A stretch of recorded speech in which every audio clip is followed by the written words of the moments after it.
Hello, this is Lynn Fraser with the Killaby Center for Recovery. I'm here today with Durga Leela, who's a fascinating person who brings in Ayurveda, yoga, and a long tradition of practice into her work with addiction. I'm going to get you to introduce yourself, Durga, and to start with, maybe you could tell us a little bit of your story and how you got into this kind of work. Thank you, Lynn. I'm really glad to be part of this summit. Scott and I and a few others were down in the Bahamas ashram on the recovery symposium that we offer there every year. So I was really glad to hear more about his work and this summit in particular, which is of great value to people. So how did I start yoga of recovery? I had always practiced hatha yoga since my mid-20s, and I was a practicing alcoholic at that stage. And I lost my mother when I was 32, and I say to alcoholism, not everybody in my family agrees with that, which is the nature of this disease. Right. And I guess I was heartbroken, and I had a fallout myself. Like, I was no longer able to show up for my life, my job, partly due to the grief, but also the active alcoholism within me had got worse. And so I did a nice geographic over from London to Lake Tahoe. And 9 months after I moved there, I got sober through the 12-step program of Alcoholics Anonymous. Mm-hmm. And that was an incredible experience. I was a reluctant member, but I really had nowhere else to go. And I was going through early sobriety, and I guess I quickly became aware of the underlying issues, the issues underneath the drinking problem. Because I was really lucky that the drinking problem seemed to have just been removed almost, it felt like overnight. But I had to kind of come back and emerge into a life that I was to live, without these crutches. So doing the spiritual work of the 12 steps, it was very, very foundational for me. And I continued to do hatha yoga as a practice, and that really helped me. And then it came to the time, I went into therapy also in early recovery. And then it came to the time where my therapist had asked me to see a psychiatrist because he wanted me to perhaps consider medication for what he thought was some form of depression. And around then I was about 18 months sober. And so I mentioned to my therapist that I thought maybe I shouldn't be medicated until I gave up smoking. So I'm an asthmatic that had a 15 to 20 a day habit of cigarettes. So sometimes I would take a puff on my inhaler and then light up a cigarette and then finish the cigarette with another puff on the inhaler. And I knew, especially having moved to Lake Tahoe, I knew that this wasn't exactly the life that I had aspired to. Right. And so it was a deathly addiction that I had, and I couldn't see a way to deal with it. But my therapist kind of said, well, I do want you to see this psychiatrist, so I'm not going to see you next week. So if you smoke about 15 a day, cut one out per day. And by the time I see you in 2 weeks' time, you'll be a non-smoker and we can move ahead. He also said that it wasn't really a big issue, that I continued to smoke. It might be better that we just get me medicated. And I really fundamentally didn't really believe that.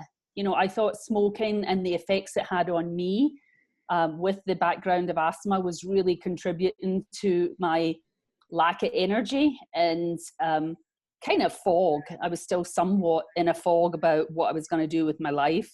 So a friend recommended that I go down to an ashram as a smoking rehab. So that's what I did. And I went back to that ashram very quickly afterwards because I wanted to hear more about this science of Ayurveda that I had just been introduced to. And I heard my second talk on Ayurveda from Mark Halpern, who runs the California College of Ayurveda. And I just had this eureka moment. That's what I needed to do. I needed to study Ayurveda specifically to bring it to people with addictions, because I really felt people needed this physical component in the recovery path. And I was thriving on the 12-step spiritual path. It really had helped me. I think it's miraculous. But at the same time, I you know, I had confusion, and I'm going to say ego issues around who I was, what my body should look like, what I should be eating, you know, all the fad diets, all the crazy exercise stuff, which I didn't really have energy for because I couldn't really breathe.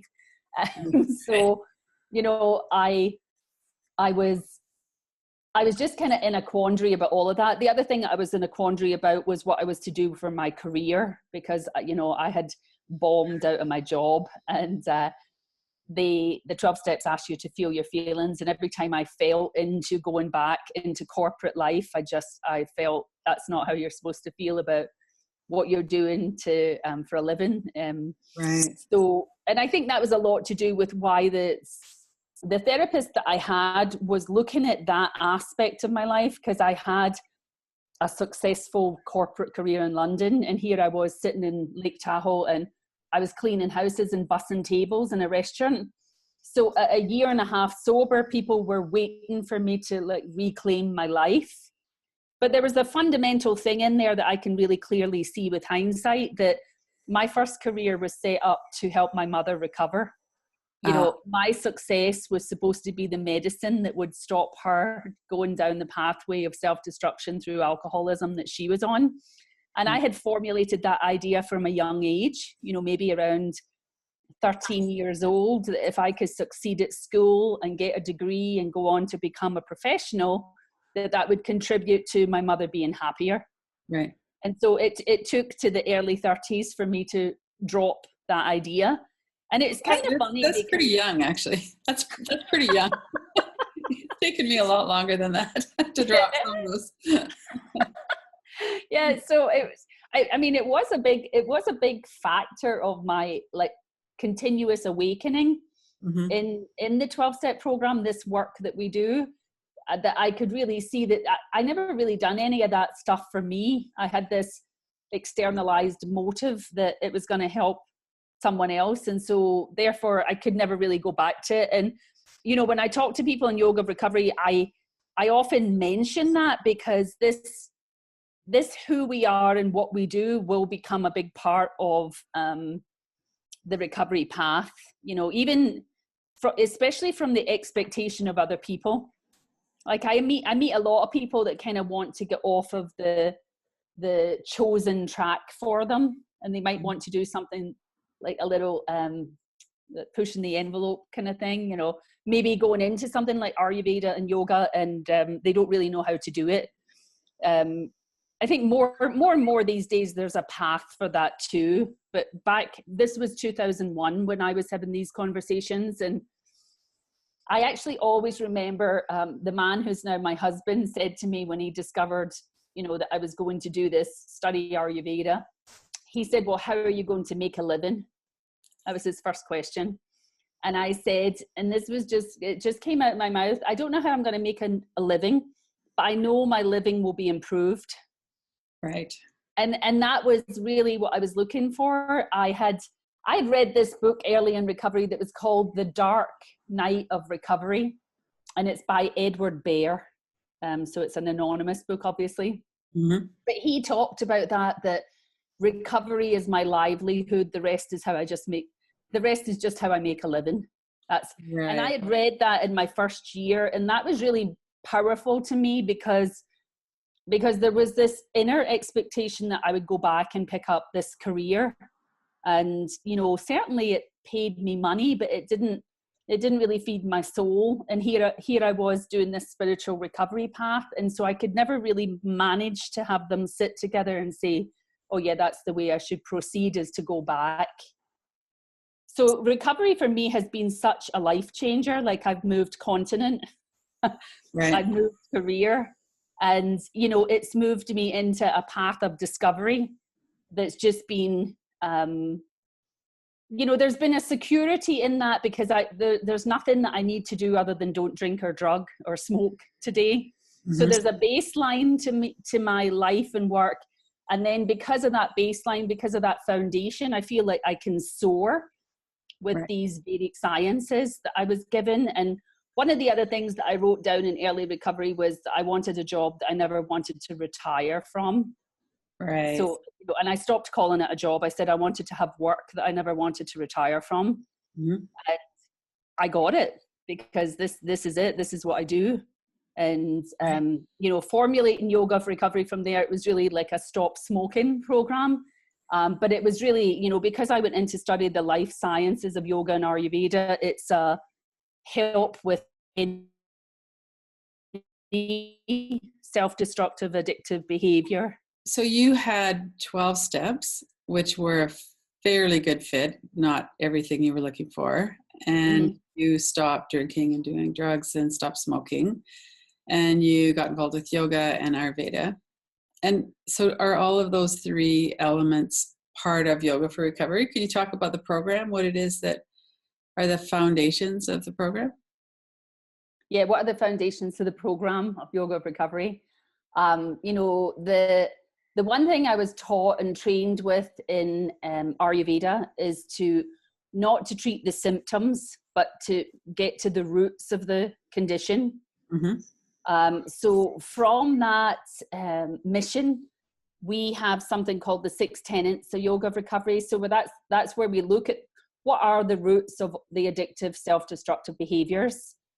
And we come up with 6 tenets, which are life is longing, life is prana, vital life force, life is relationship, life is sweet, life is love, and life is progress. And then each of those tenets, they're pointing to the yoga that allows us to use the inherent energy that we have in a more conscious way. And so the other thing about Yoga of Recovery was I was really aware, and I heard people say it all the time, that once my 12-step friends began to know that I did yoga, they would come up to me and say, oh, yoga's so interesting, but I can't do it. And I've never been much of a pretzel yogi, like a bendy, flexible type. My teacher at the ashram always jokes that we're going to take pictures of me doing asana, because that I'm not the one that can immediately put their head on their feet or something. So, but what it felt like to me was it always felt good physically, but it brought me to a level in my kind of emotional stress state that was relaxed, that was okay. And there was never really an explanation for that. But the other thing is that I was really aware that yoga was more about meditation, really. And so I wanted Yoga of Recovery to be there for people who say they can't do yoga. So to this day, I have people saying, I'm kind of interested in your retreat, and can I come because I don't do yoga? And I'm like, yeah, you can definitely come. It's okay that you don't do yoga, because again, the media image of yoga is this almost like extreme bendy types, and all difficult postures. So that was another thing that I really wanted to represent. And what my lineage is a integrated system of yoga. So we have the different paths of yoga to do with service and devotion and disciplined practice and inquiry. Right. So those things are represented when we say the roots of the behavior are here. So the roots of the behavior are that we are seeking, and then those yogas resolve that seeking by giving us practices, but really giving us an allowance for the inner self that is trying to express itself in a more conscious, creative, authentic way. And so therefore, that's what Yoga of Recovery is mostly about from the yoga perspective. And of course, when I was listening to the first person I heard speak about Ayurveda, the first thing that really, really got me about that was the constitutional model. So in Ayurveda, people have a unique constitution, and it's described as a certain balance of the elements of air, fire, water, the 5 elements including ether and earth as well. And then it's given to us as what we call the biological forces of the doshas. So we will refer to people as a vata type or a pitta type. And when I first heard that in Ayurveda, I really, really recognized that. And I had a very profound relation to that as a description of who I was. So I could really recognize myself in the description of the dosha types. And that to me was like, it was a major key in the door, because before then I had the inherent sense of a faulty self. You know, this person who couldn't, like, I had habits that I didn't want to have. I didn't seem to have like the self-control or the willpower, you know, all those things that we come up against in active addiction. All that sort of like guilt and shame and feeling, you know, like that self-loathing when we can't show up for who we want to be. And then I really felt Ayurveda was describing who I was. And what it did was it not just described that problematic aspect of my character, but it described a way to reach a more stable manifestation of a more, the more internal me, that, you know, I had these good intentions, but I could never really kind of fully manifest them. So I felt, because the constitutional model recognized me, that it would be really helpful for me to investigate that. And then the second talk that I heard was from Mark Halpern, and he talked about Ayurveda's view of the cause of disease. Okay, so before we get into that, let's back up, and maybe you could talk about the doshas, and because I'm sure there'll be some people who aren't familiar with them. Yeah. And how in particular they relate to addiction. So if someone is kapha pitta, for instance, how does that kind of work in terms of healing from addiction, and in terms of your doshas as well? Yeah. Okay. So my recognition of the dosha types to start with was, she was describing the three doshas, the vata, pitta, and kapha. So they come across as a particular look in the body. So the actual structure of the body looks a certain way if it's dominated by air or fire or water.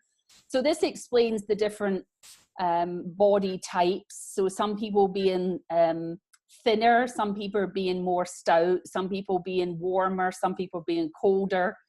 The look of the skin, the eyes, the hair, the bones, everything. And so what I had at that point was I could really see myself in the fire type. And one of the reasons that you might know your dosha type, because the body is kind of like a car that you drive. If your car is working, you're not really paying that much attention to it. It's when your body doesn't work well that you draw your attention into, okay, so what's going wrong with this? Like if you're driving your car and the gas light comes on, that gets your attention. So what would get your attention from the dosha types is when they stop working that well. So on a functional level, as well as a structural level, these doshas come through in how the body looks and how it functions. So also it affects the type of tendency people have in the mind. So if something goes wrong in my life, I immediately go towards being irritated about it. So my stress response is that I'm irritated about this, I get impatient, something needs to change, I need to fix this, you know, become more efficient, more organized. Right, so that's the pitta, the fire element. That's the fire element type. Now that same event might happen to my friend who's more of an air type, and then her response might be she goes towards anxiety. So she feels sort of scattered by that, not knowing what to do, more anxious, more worried about things. And so I had seen a lot of this in 12-step program, you know, because we're all sitting there in the character defects, as 12 steps call it. So someone might have that much more of a response, the anxiety response. Now that wasn't me. I had the irritated response, but that didn't make me better than the person that's anxious. Because it's still a response that is coming from the imbalance of the mind-body system. Right. And then we say for the water type, a water has it's a different quality from fire and air. So the way that they would respond to the same situation may be that they would get quiet and sort of withdraw. So they become maybe not so worried, not so angry, but more of a quiet withdrawal. Like stagnant kind of. Yeah, you know, like becoming becoming not coming out to play type of thing, like with withholding. Even they don't speak much, they'll get quieter and quieter the more things are stressing them. So that really, really fascinated me, because I could see that then that mind system is affecting the body. So the actual function of the body. So Ayurveda really, really works from the primary aspect of us as a functioning digestive organism. So when you can see there's imbalance, the first place you can see it is in appetite, digestion, and elimination. So the gut is affected. And the way the different gut types are affected is that the air types, they tend to go into volatility around their appetite. They kind of forget to eat, and then they suddenly remember and they're starving hungry. The fire types tend to really emphasize food. They feel hungry more often, and they're looking for food. They feel hungry a lot of the time. Even after they've eaten, they still feel hungry. And then the water types they will go to food just as a kind of source of comfort. So they will eat even although the appetite might not be there, but like food becomes like their ally, their friend, for this lonely, cut off feeling that stress is causing in them. So they may withdraw into eating, you know. So different types, different responses, function starts to become different. The air types go into this like feeling bloated, and they have gas problems, they have constipation problems. Whereas the fire types move more towards like acidity or reflux. And they might have a problem where they're waking up at night with heat, and, you know, their bowel movements might become more regular, but more loose, even towards diarrhea, perhaps. And then the water types tend to become congested. So they kind of have a heavy, sleepy type of feeling.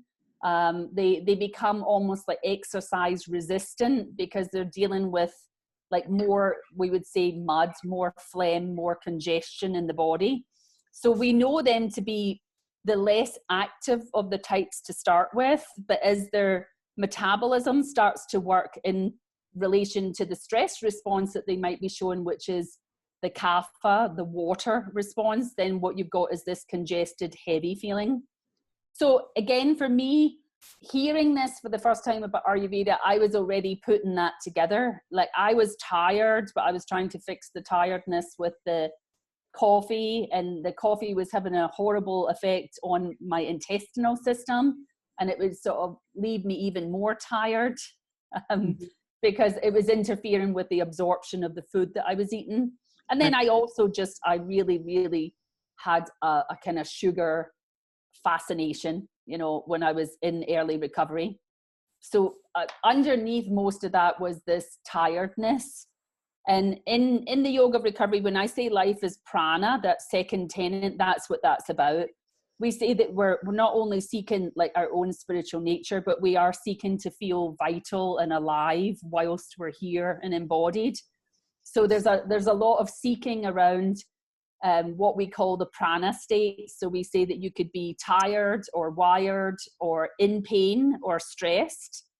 And those pranic states are leading to coping mechanisms of stimulation, sedation, self-medication and instant gratification. And everybody's doing that to a certain extent in our society.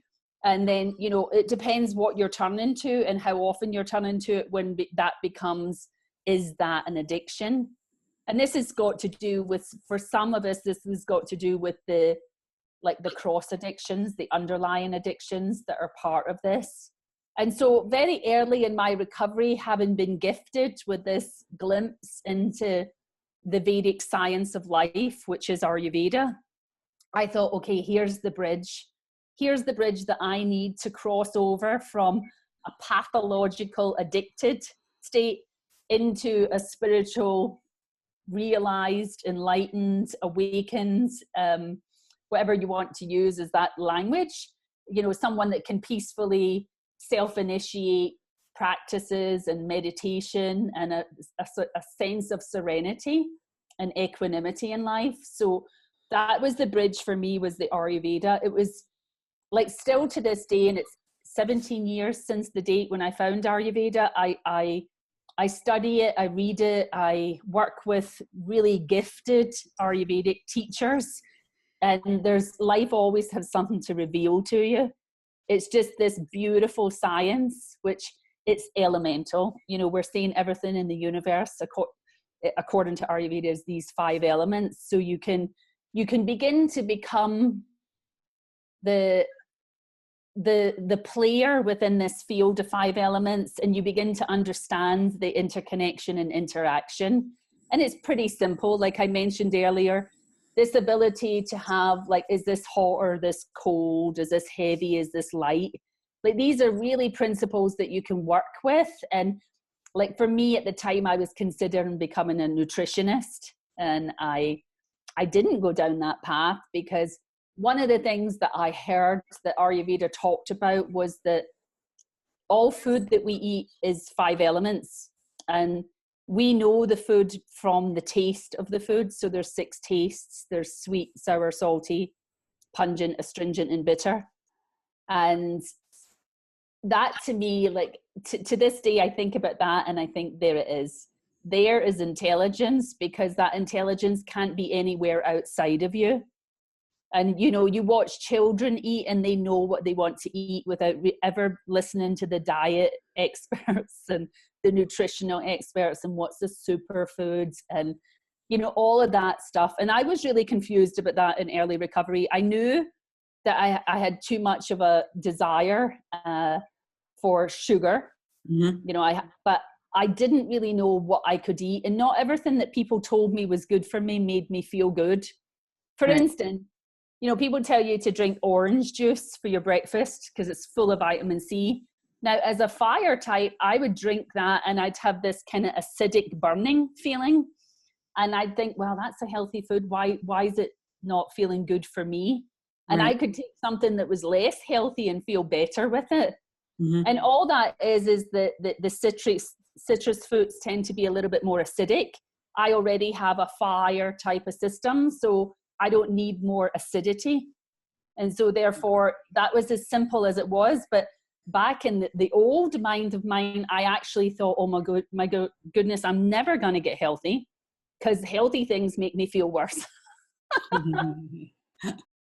Well, and you know, what's coming to mind as you're speaking about this too is how 17 years ago, there was really not a lot of knowing that trauma is underlying addiction and that trauma is stored in the body and needs to be worked through the body. And so here you are working on this deep level in the body with Ayurveda, but not just the body, also on that deeper spiritual level as well. Yeah. So what are your perceptions of that? Do you think people are kind of catching up? What do you experience in terms of that? Yeah, what I experience. Firstly, some of the things that I was doing around recovery, the trauma stuff was being worked out in me without me consciously looking for trauma stuff to be worked out. So I remember I was in early recovery and I was working with an acupuncturist, and I was on the table and he'd left me with a couple of needles and my foot bounced off the table, like a channel cleared, and it made the whole leg move. And I was lying there just breathing and relaxing, and like my whole leg jumped off the table. And I thought, well, there was an energy blockage that's now been opened. So acupuncture adds these things. In yoga class, I would be in certain postures where I would just have tears coming down the side of my face. Now, there wasn't a story attaching to that. It was just, you know, as we do yoga, we're really working with this inner system of prana, the vital life force, which is what we're saying is the channeling in these meridians or nadis. And so as you put yourself into those postures, you create a certain amount of pressure. And then when you release it, the flow happens again. So I had these things. For me, often it was in sitting forward bend, which they call the posture of surrender. I would be in that posture, almost fighting with myself, and then some tears coming. Sometimes in a twist, the tears would come. And so one of the things that I really I really remember about those instances was it didn't come with a story. It was just like the body was releasing something, and I didn't know what. And then my teacher is very clear that when the body releases something, just let it go. Don't Right. chase it down. Don't try and attach a story to it. And then don't keep repeating it to people, like this happened or that happened. So I think the funny thing with trauma is we tend to think it's something to do with a story that you can tell. Whereas I think a lot of the stuff that is trauma is like, it is subconscious. Right. And subconscious works not so much through intellect, so the talk therapy hasn't really reached those parts. It has to be the somatic work. And then in yoga of recovery, we also really emphasize what we call bhakti yoga. And bhakti yoga is the idea of the emotions and allowing the emotions to be more free, to be expressing whatever emotion is coming up, but also not targeting it towards other humans, but targeting the feeling, we say channeling the feelings towards some form of chosen divinity that appeals to your heart, that makes you feel safe and secure within yourself. So for some people, they call that God. For other people, they might just have some idea of inner consciousness, or, like I'm talking about energy. So some people use the chakra system, whatever it is, but, knowing that there's that kind of safe place within you that you can do this work. So in yoga recovery, we often talk about when we're doing the work we do, by bringing in the breath, the body, the bhakti, then there's these pathways for these things now to be expressed, and you don't have to run after them and regurgitate the story that you want to attach to them. Then from an Ayurveda point of view, I've also transformed my life and my health in general through the detoxification, purification practice of Ayurveda that is Pancha karma. So Pancha karma, it's a strange word, but Pancha means 5 and karma means actions. And so in this ancient healing system, they use 5 actions to detoxify the body, mostly through the intestines. So this idea of taking treatments, being aware that there is toxins in there, and that we eliminate them through this process. And it's like a deeply healing, loving system of care that reverses out the cause of disease. Now, that's generally seen to be a physical thing, but it's also to do with emotions. So we have this word ama, A-M-A, and ama is the residue of toxins left behind by faulty digestion. And then when we say digestion, most people think of, I'm putting food in my mouth, I'm eating. And that's one part of it. It's a big part of it. But we also talk about the digestion of your life experiences, the sense things that you brought in through your sight, the sound. Your so sense the whole, perceptions, the sense experiences that we've had, have we been able to digest them? And so trauma has a lot to do with ama at the emotional level. So there's undigested life experiences there at the mind-body system that has to do with things from our emotional life. So there is part of the Panchakarma process is these massages. And so they're massaging the body, and, in a kind of more of a passive way than the pranayama and the yoga practice, that you are getting into those issues that are in the tissues type of thing. And that's a pretty amazing thing to go through as well. So, most people would tell you, I had a problem with my lungs, for instance. And if you see any holistic healer, they'll tell you, oh, problem with your lungs, that's to do with grief. Yeah. And, how can I explain that to anyone that, yeah, okay, so my father died when I was 5 and I became asthmatic when I was 7. And we'd already been moved from America into Scotland. So I didn't have the intellectual capacity to process what was happening in my life. Right. And so at that point, I was taking on some of that emotional ama. And after all these years of doing both yoga, pranayama, the asana practice, the pancha karmas, that now I don't have asthma. I'm off of asthma medication that the Western doctors told me I would be on for the rest of my life. In saying that, I still have what I call a weak space in the body that is my lungs. So any stress or any like becoming run down, that's the first place I feel it. So again, that's been really so helpful to me, that I've been able to purify and work out some of these things that were both physical and emotional toxic residues from life events that is not the fault of anyone else. It's just how things have gone down. And, you know, I get to reprocess that. And what I really like about the yoga and Ayurveda path is there isn't just one size that fits all. Like the work that I'm doing now at 17 years sober, or 18 years sober, I think I am, is different from the work that I did, but I'm still pulling from the same system. And I'm still using 12 steps. I'm definitely in the yoga and Ayurveda world. Mm-hmm. So it's kind of like the gift that keeps on giving. Right. And in no way do I find it repetitive or boring, because it's this life science. It just meets you where you are, and it offers this like creative pathway, which I'm in love with it. And so that's why I offer yoga for recovery, because people come in and do the retreats with me, and we get to share that love, which is, you know, love has to be part of the healing process. Mm-hmm, mm-hmm. You know, and Ayurveda will love you back to health. True. It's such a practical science. You have this kind of a format of looking at all of the elements and how they interact, and how we fit into that, and what the remedy could be at any given time. Yeah. So if you take, I know there's no such thing as a normal addict, but if you take kind of a common experience with addiction, we've got underlying trauma we haven't dealt with.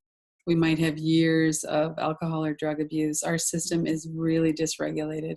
Mm-hmm. So what would be a pathway in for someone who's like that, and perhaps not really willing or able or has the capacity to really work with their emotions yet? It's just too scary to go from their head into their body. Yeah. So one of my understandings about this is that when you have a person that's, you know, just coming out of like the behaviors that have been holding them in place, that there's two main paths that will help them. So one is the path of the hatha yoga practices. So show up at a yoga class, and it can be any yoga class, and do what the instructor's asking you to do in that simple way of moving the limbs in coordination with the breath and according to your own ability. So of course, one must look at all the different types of yoga styles that are out there these days, but actually allowing yourself, like, you can tune in online to some yoga classes and set yourself 10 minutes to go through that. Because as soon as you move the body, you're activating that intelligence of the pranic life system that is living you. Right. And you don't have to give this a lot of thought, you know, to put your arm up, to move it this way, to do this. And it doesn't take a lot of stretching or, you know, athletic ability either.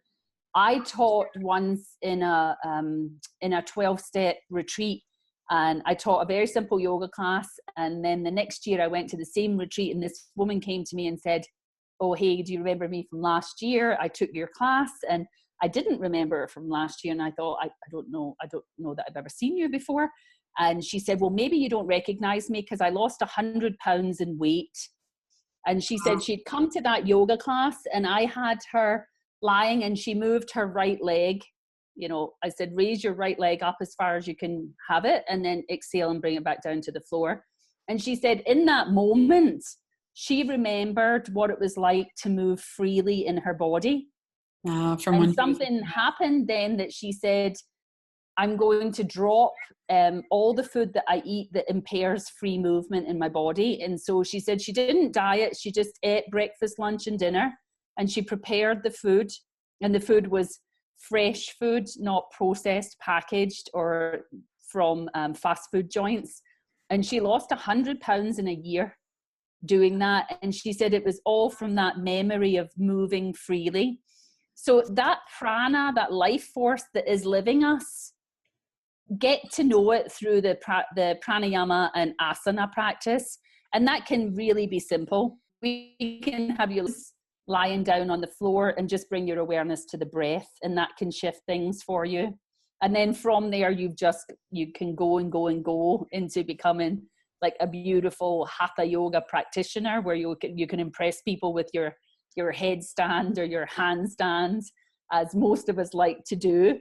And I often look at that part of the hatha yoga and remember how much it relates to being free in your body. You know, just being free to move, you know, to move your foot or stomp your foot or move, you know. So I think any therapy that moves the body, even if it's Tai Chi, even if it's like dancing, something where you move the body, it's good to integrate the breath. And then the other thing that is amazing to shift the initial like hold and fog of addiction is service work. Just show up and say, I'd like to help. And, you know, in 12 steps, they really emphasize this both in early recovery and continuous recovery. But the aspect of service, you know, we have people come into our yoga place and we involve them in their community by making them an integral part of what needs to be done that day for everyone to get on better. So karma yoga, the yoga of service, just showing up to help in some way, like to put your effort in. That is the main point of being able to let go of some of the things that are holding you in your repetitive self-destructive pattern. So and then you have that community and that connection, which we also. And it's amazing because everyone is of use, but sometimes we've forgotten that, you know, because we may have tried something and we failed at that, so we think we're failing at everything, you know, that black or white thinking. And so when you just show up and you lend a hand, then you're with other people who are just trying to lend a hand as well. And you really drop something of like that ego dominance of the system with its idea of control and perfection, and, you know, this idea of succeed and fail, you know, the thing that we're trapped in a competitive material society. So karma yoga is one of the best heart purification practices that there are, to show up and just be with other people. And like you say, it gives you the community, and the community is such a needed aspect. That would also be in the top 3. So like move the body, move the breath, help someone, be in service, and then be in company. And it's not rocket science. That's true. Well, and you know what I find is that often people are so kind of immersed in shame, or that they're so distressed. They've had so many years of just feeling so terrible about themselves that it's a radical suggestion to say, be of service to somebody, because they might not feel that they're of any worth at all. Yeah. So, I mean, it again, it's the way that we say it, you know, what people think service is. If we were really true about what service is, that it's us showing up to help each other, and the thing that's getting done is an aside to how we're doing it. And that's one of the things that I have learned in like the spiritual path of yoga, that it's not the thing that you're doing, it's the intention, and it's the ability to show up and do something that you don't know how to do, or that's beneath you, or, you know, that there's so many parts to that. I mean, I've learned so many lessons about it, but like what it really comes down to is just being able to be in the action that you're taking right at that moment. Because most of us are not in the current action, we're in the result that will come from that action. Right. And then once you have that appointment with the future and the results, then you're bound to be disappointed. So it's bringing you back into action in the present moment.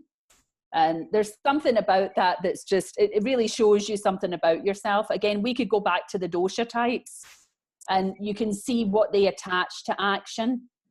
So I can often joke with the people on my retreats, because when we send them to do karma yoga, like washing up the dishes and things, then, you know, they come back and we say, did you learn something about yourself?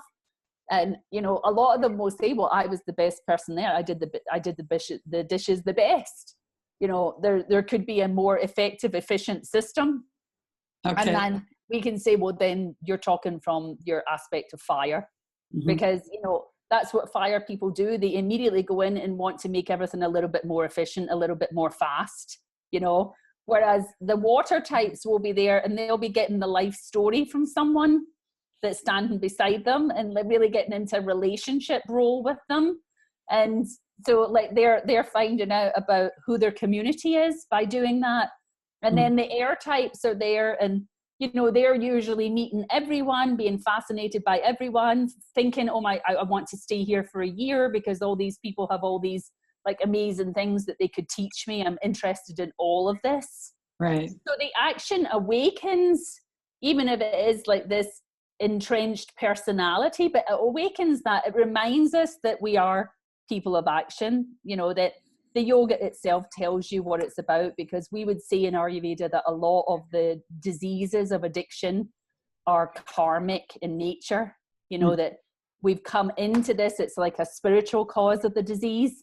And so therefore only action can reverse out that. And by action, we get to know who we are. And so that helps us understand the way we trip ourselves up with our own expectations. Well, and that's a really strong antidote to being caught up in thought all the time, too. Oh, yeah. Yeah. I think I love the 12-step saying of you can't think your way into right action, but you can act your way into right thinking. Yes. And that to me is one of the summaries of what service and karma yoga is about. That you just show up and you do what you can, and then you see everybody's doing what they can. And someone might be able to do more than you, and that person is willing to help you learn how to do something. And so I watch young people in the retreat places that I work in just really come into a sense of self and confidence, and, you know, a sense of offering, like just turning around, telling someone else how to fill a sink and put dishwater in it, and or how to make, like, I love this, how to make soy milk or rice milk and things, which I always thought you just bought at the store. Right. But, you know, these young kids at 18 and 25 are showing me, this is how you do it. It's really easy. I'm like, wow, you guys are amazing. So they really build a sense of self and a sense of confidence through that, which is really nice, especially that a lot of our service work is about feeding people and making the space clean and nice to do our practice in. So we all benefit from it equally. Right. So it's a really nice thing. And that's what in yoga recovery I have chosen to offer them, mostly from pretty well established spiritual retreat centers. And so it's an embedded part of the thing is that we're all equal and we all help in our own way. And so there's something about that stops this hierarchy feeling, you know. So a lot of people, they feel part of, and that's exactly what we want to get away from, is that isolating shame feeling. Right. So that those are the things that we would say recommend. Right. Near the beginning, you talked a little bit about ego. You just referred to ego. Would you be interested in talking a little bit about your journey with ego? And in particular, I'm interested in the spiritual depth of yoga, and maybe even the spiritual practice in the 12 steps, whatever you might want to say about that. Yeah, it's such an enormous subject around the ego subject, but it is at the core of it all. Every day I think of this from the yoga perspective, that the fundamental belief is that we are all one consciousness, that we are all whole and perfect as we are. And what we see played out with all these diseases and psychological troubles is the manifestation of the you know, the thought patterns of the mind and the sense of separation that comes from our ego process. And one of the things I love about Ayurveda is that it says ego is a process, it's not a thing. It's every time you attach the I am, and I am female, I am this age, I am this nationality, I am this role that I'm playing. Every time you attach that and identify yourself too strongly with any of those, you're going to get into problems because they are not your true nature. So the thing that yoga talks about is these afflictions, which is kind of interesting that it almost rhymes with addictions. Right. But the afflictions of being the idea of ignorance of your true nature, the wholeness and perfect true self that you are. And so from there, moving into what I like, I'm going to run to and identify with. And then what I've identified that I don't like, I'm going to run away from. So I'm going to react and resist and run away from these things, even retaliate if you accuse me of being that. And then alongside that, we have this idea that our life is going to expire as such. So we cling to the mind-body system, the thing that is changing, and we want to have that as eternal and perfect and unchanging, which is our nature, but is not the nature of the mind-body system. So the whole of yoga says there is this witnessing capacity from the true self, and it is the one that witnesses these changes, both the positive and the negative. And so yoga constantly wants us to stand steady in that nature. And so that's one of my favorite definitions of addiction is medicating our sense of separation. So this sense of separation, anything that we do when we're over-identified as the separate ego self, then we'll use anything to distract ourselves from the pain of the suffering that is the separate self, that stress. But yoga says that's an illusion. So I get to play with that every day. I think it's funny because I was talking to a friend today, and this is one of my things. I let my hair go grey. And so sometimes when people meet me with my husband, they've asked if it's my son. Oh. And so there's nothing more damaging to your ego than that. It happens when we were in Thailand together, and it happens when we were in Vietnam together. And now, you know, we're going to India in December. So I'm thinking, I know it's going to happen there too. And so, you know, when you're standing there, and that's when you really become aware of your ego, because we say in yoga, not this body, not this mind. Right. And so what you really notice how attached you are to the body-mind system when someone says something like that. And, you know, I have it too. Like, I work with a sponsor, and she'll gently remind me that I'm operating from a character defect. And again, like my sense of self at the ego level is hurt, or, you know, like wants to get into rationalization or justification of why I need to be like this. And so it's that constant process of lessening my grip on that. And for me, it's also about the roles that I play. You know, so the different roles that we play, being someone's partner or parents or, you know, daughter, son, employee, boss, teacher, all of those, you have to play those roles as best you can, but also not attach too much to that idea. Right. Because most of these things are so unsteady, and yet we put our whole sense of self into them. And so therefore we have to constantly find something that we can identify with that's more stable and steady. And what I've used in my life really is, I kind of talked about this earlier on, that a stability point for me is that I today will do what I need to do so I get through the day without using drugs, alcohol, or cigarettes. Yeah. And so 18 years of sobriety now, that's not the fundamental focus, but it was in the early days.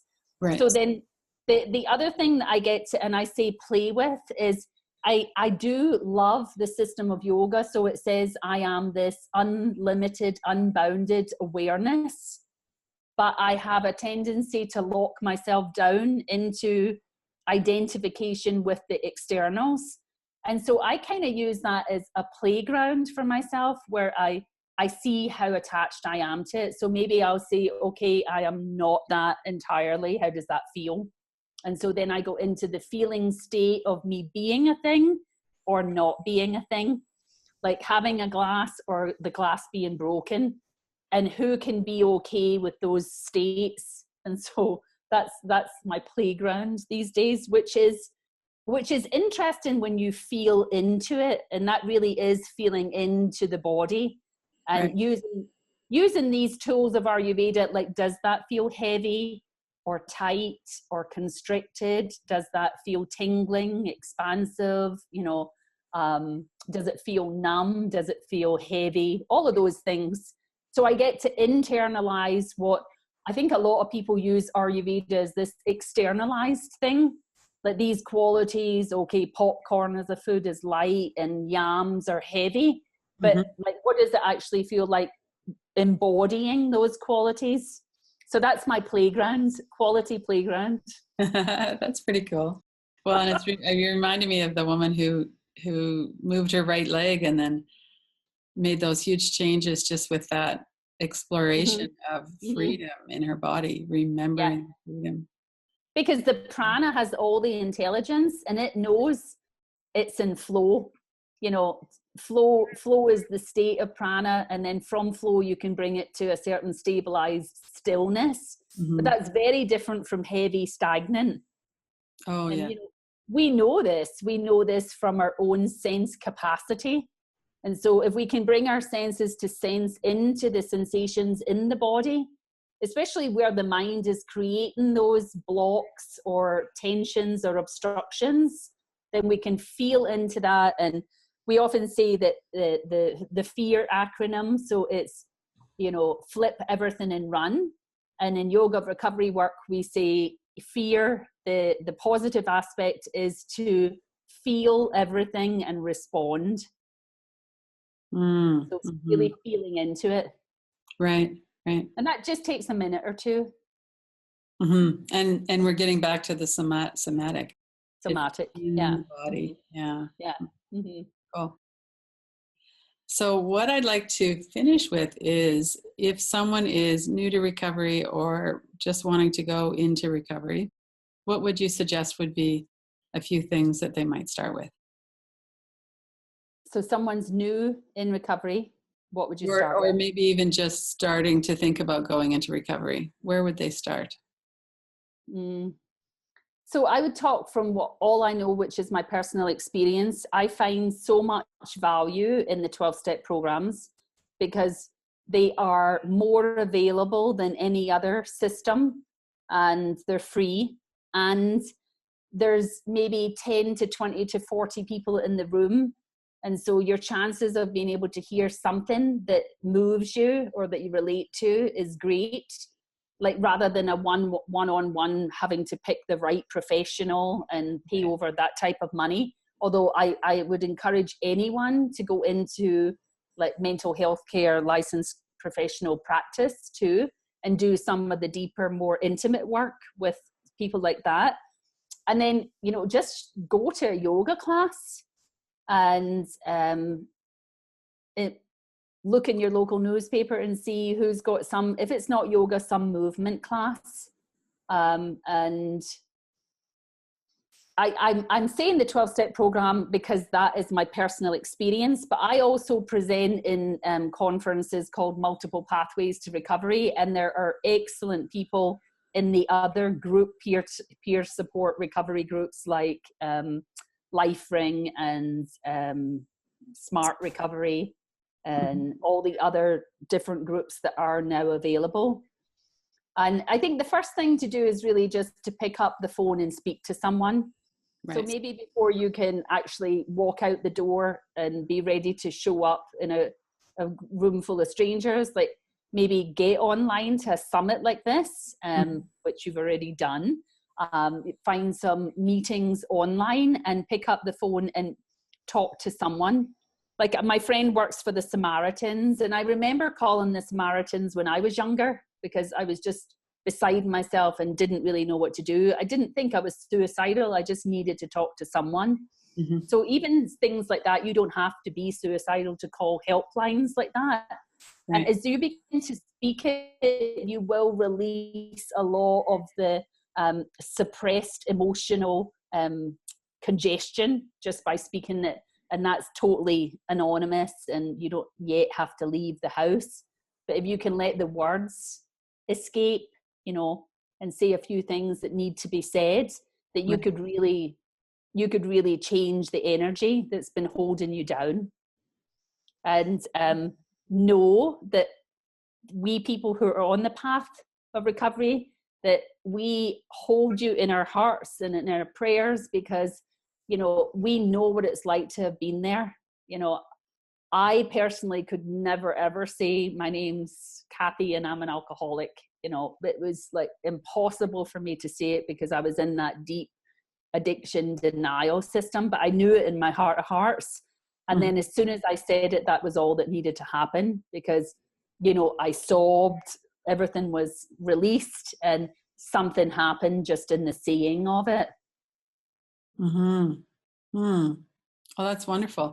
So how would people get a hold of you? What's your website address? Is that the best way? Yeah, definitely. So the website address is yogaofrecovery.com. And then my email is Durga, Durga, at yogaofrecovery.com. And that's how to find me. You can look on there and see where I'm teaching. I'll be in Florida in September and again in October. Pancha karma. So for those people who have established sobriety, that if you are interested in repairing metabolism, you can contact me and see if you want to come and do a deeper detox, 3-4 weeks in India. It's an amazing retreat we do over there. And then I'm in the Bahamas, in Virginia, and California every year, doing different offerings of the Yoga of Recovery retreats, and everyone's welcome to those. We ask that people have 90 days continuous sobriety, because we're not a medical or detox facility. Right. So you have to have a certain amount of stability. But come and join us, and it's fun. It's beautiful places, and we really have a lot of things to offer you, that you can really step into that being and person that you intend to be. Oh, that's wonderful. Well, thank you so much. It's been great talking with you. And thank you. Thanks for work in the Killaby Center, because again, I love the claiming of what is now. Not futurizing the better feelings. Like working in the present, in the now, and embodying it. This conversation just gets better and better every year of this 21st century.